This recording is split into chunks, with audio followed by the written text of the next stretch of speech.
अस्सलाम वालेकुम स्टूडेंट्स, तो कैसे हैं आप लोग। अच्छा, आज हम कैम्ब्रिज की बुक स्टार्ट करेंगे मैथ्स की, और इंशाल्लाह इसको हम कंटिन्यू रखेंगे और इसके सारे क्वेश्चंस, सारी एक्सरसाइजेस, सारे चैप्टर्स देखेंगे।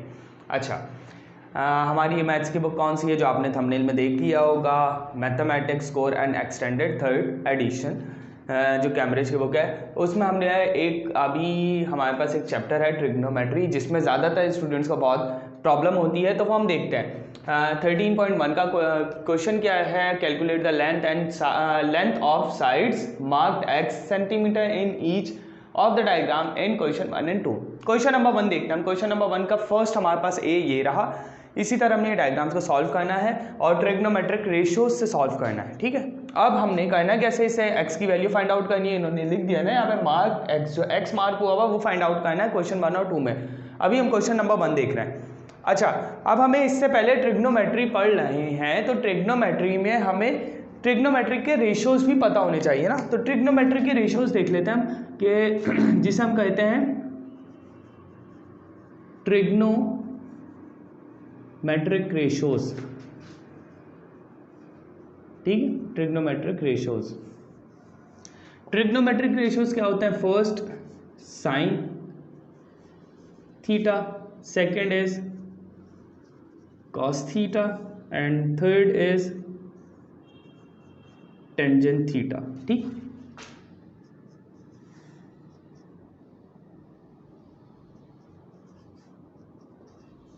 अच्छा, ये मैंने इम्प्लाइज दैट के, इन साइंस को क्या कहते हैं? इम्प्लाइज दैट, क्योंकि मैथ्स है, मैथ्स के अंदर आपको हर छोटी छोटी चीज़ समझनी पड़ती है कि कहाँ पे इम्प्लाइज दैट लगता है, कहाँ पे इक्वल्स टू लगता है।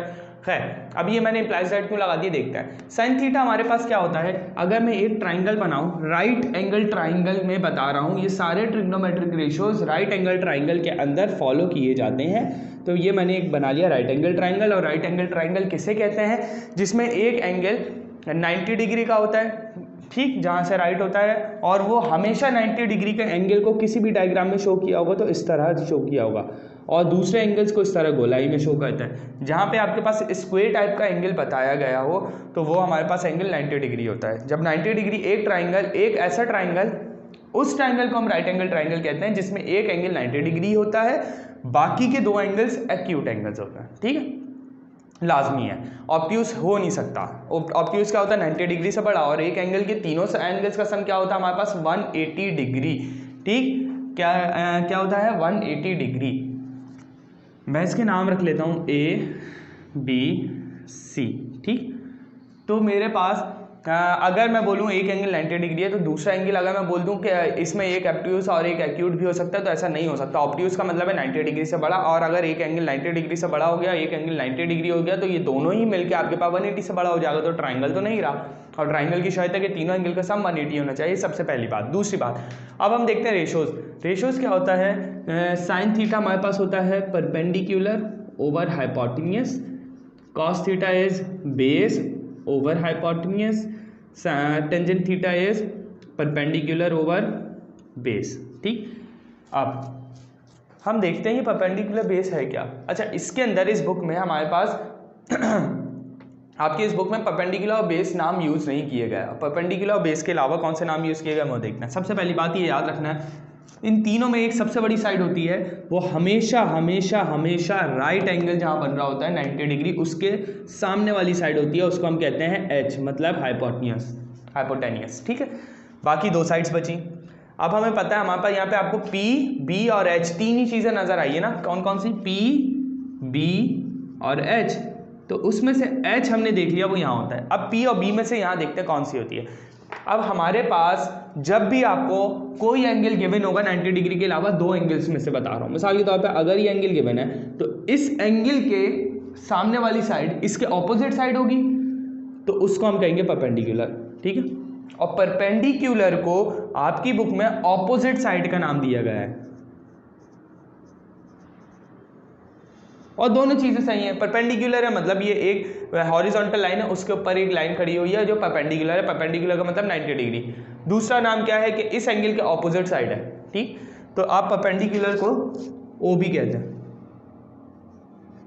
ठीक, अच्छा, बेस, जो अब आपके पास दो साइड्स आ गई, थर्ड साइड आपके पास बची है। वो थर्ड साइड आपके पास क्या है?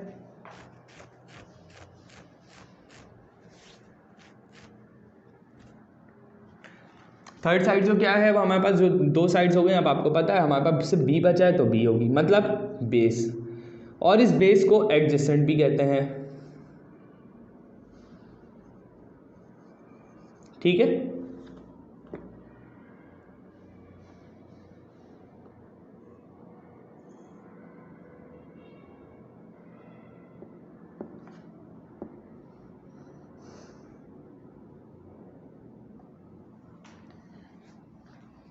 सही।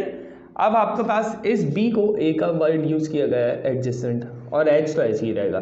तो बस आपने करना क्या है, एक काम करें, ये परपेंडिकुलर और बेस ये वाली चीज़ें छोड़ दें, लेकिन ये भी सही है, ये याद रखने की चीज़ है। तो परपेंडिकुलर और बेस छोड़ दें, ठीक है, और ये बी भी ये सब मिटा दें। सिर्फ आपने यू कौन कौन से, O is opposite, A is adjacent and H is hypotenuse. तो अब इसमें साइन के जो हो जाएगा, पी की जगह हमने क्या यूज़ किया है, ओ, तो ऑपोजिट ओवर हाइपोटेनियस। बेस का क्या होगा हमारे पास, एडजेसेंट ओवर हाइपोटेनियस, और ये हो जाएगा ऑपोजिट ओवर एडजेसेंट। ठीक है, आपकी बुक में ये यूज़ किया गया, ये यूज़ कर लें, तो ये मिटा देते हैं हम। ठीक, तो हमें ये साइन, टेंजेंट और कॉसेक के क्या मिल गए, हमें रेशियोज मिल गए। अब मैंने जो इम्प्लाइज दैट के साइन डाले थे वो इसलिए डाले थे कि साइन का एक इन्वर्स भी होता है जिसे हम क्या कहते हैं, कॉसेक थीटा। ठीक, इसी तरह कॉस का एक इन्वर्स होता है, उसे हम कहते हैं सीकेंट थीटा। सीकेंट को हम सिर्फ सेक थीटा लिखते हैं। इसी तरह टेंजेंट का इन्वर्स होता है, वो क्या होता है, कॉट थीटा। अब मैंने अभी एक वर्ड यूज़ किया कि ये सारे क्या है, इन्वर्स है ना, तो बस आपने साइन, कॉस और टेंजेंट के याद रखने हैं, और इनका ये याद रखना है साइन का इन्वर्स कौन सा है। ज़्यादातर कन्फ्यूजन क्या हो रही होती है, ये एस से स्टार्ट होता है तो हम बोलते हैं चलो सीकेंड ही होगा एस, ये याद रखिएगा। साइन एस से स्टार्ट होता है तो उसका इन्वर्स सी वाला होगा, मतलब कॉसेक, और कॉस हमारे पास सी से स्टार्ट होता है तो उसका इन्वर्स एस से स्टार्ट होगा, सीकेंड थीटा। ठीक, अब मैंने क्या कहा, इन्वर्स ना, तो ये हो जाएगा ओ ओवर एच है ना, ऑपोजिट ओवर हाइपोटेनियस, तो हाइपोटेनियस ओवर ऑपोजिट हो जाएगा। ये क्या है हमारे पास, एडजेसेंट ओवर हाइपोटेनियस, तो ये हो जाएगा हाइपोटेनियस ओवर एडजेसेंट। ये क्या है, ऑपोजिट ओवर एडजेसेंट, तो ये हो जाएगा एडजेसेंट ओवर ऑपोजिट।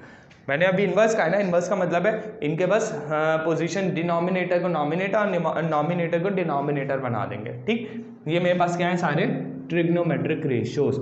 लेकिन मेरा ख्याल है आपको इस ट्रिग्नोमेट्रिक रेशियो में इनकी एच जहाँ जहाँ है उसकी ज़रूरत नहीं पड़ेगी क्वेश्चन 1 और 2 में।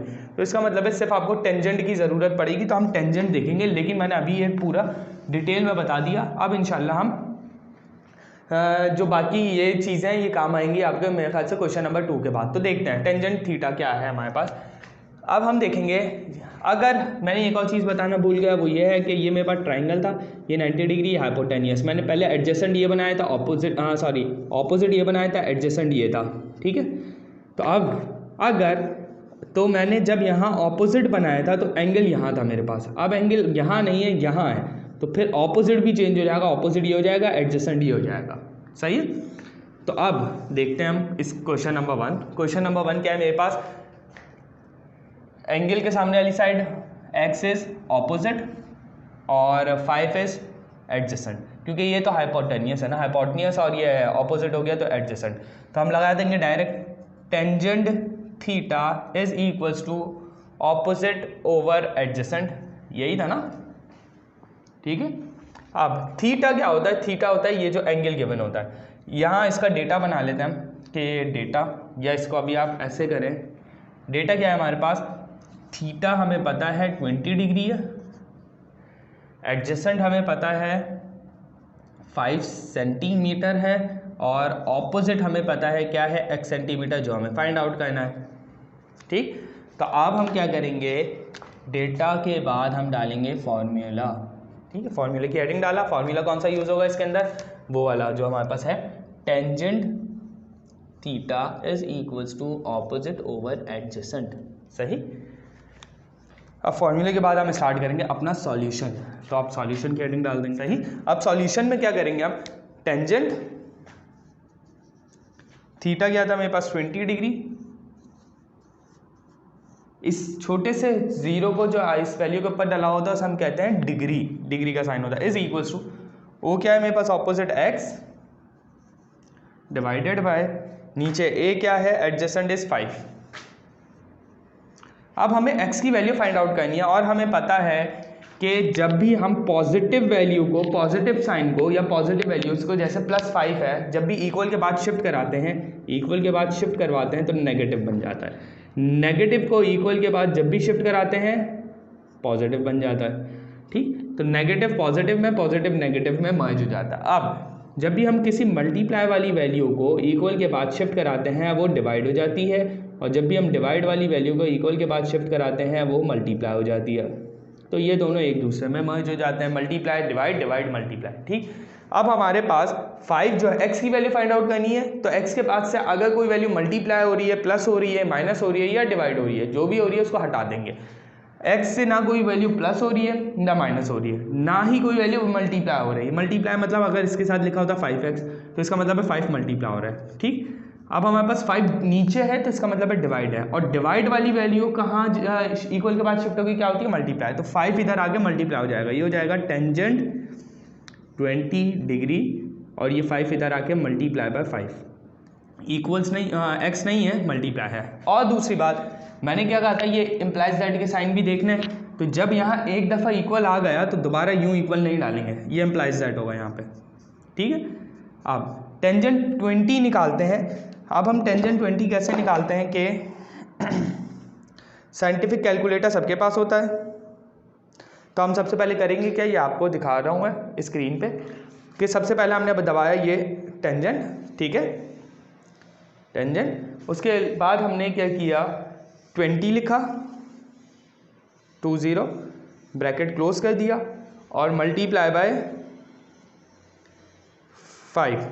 ठीक है, तो ये मेरे पास क्या आंसर आ जाएगा, 1.8। तो मेरे पास x का आंसर क्या आ रहा है, 1.81 सेंटीमीटर, ये x का आंसर। ठीक है, हम सिर्फ 2-3 सिग्निफिकेंट फिगर्स लिखेंगे। अब सिग्निफिकेंट फिगर्स क्या होते हैं ये मैं आपको एक और टॉपिक एक लेक्चर में बता दूंगा।